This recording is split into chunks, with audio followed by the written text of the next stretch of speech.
Hi friends. Monday here in the United States, June 14th, is Flag Day. It's one of those obscure holidays that you may have only noticed if you read the fine print on your calendar. I do seem to recall growing up in small town USA, having a lot of flag displays and seeing that. Maybe you remember that too. You know, Flag Day was first commemorated in 1877 to celebrate the 100th anniversary of adopting the United States flag. In the subsequent years, some school teachers actually from around the states got the idea of trying to get more of a celebration, and the idea seemed to catch on. And it caught on to the point where in 1916, President Woodrow Wilson established Flag Day.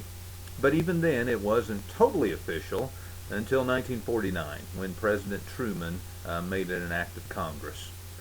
Now, I had to look all that up, and that's probably a lot more about Flag Day than what you ever cared to know.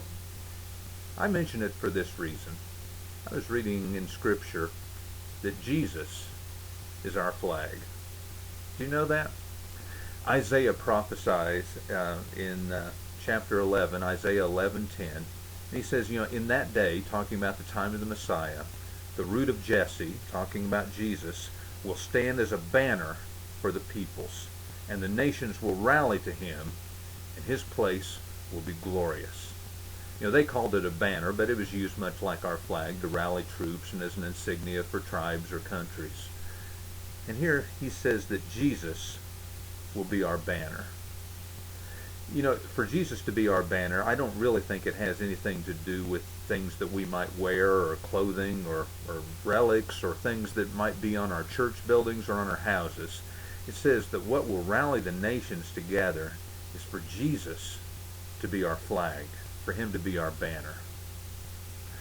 And since Jesus isn't physically present, but living through his people, the only way that Jesus is going to be our flag is if we allow people to see Jesus through us. You know, in many ways, we mistakenly think that spiritual maturity has a lot more to do with things that we do. You know, like good Christians will go to church 3.4 times per month, and they'll read their Bible every day or pray every day, even if it's just a little short, almost meaningless prayer. And we think that that's what it means. You know, how many rules do we follow?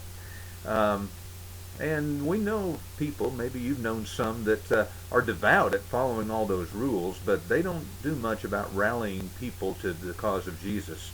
My grandpa used to refer to some of those types of folks. He says, you know, that looked like they were so sour that it looked like they'd been weaned on a dill pickle.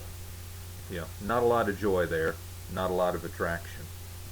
Spiritual maturity is, I think, best gauged by displaying Christ-like character. And if we want Jesus to be our flag, I think the questions are these.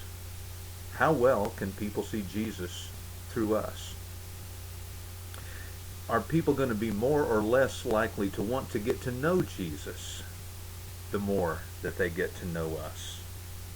Can people see Jesus in us?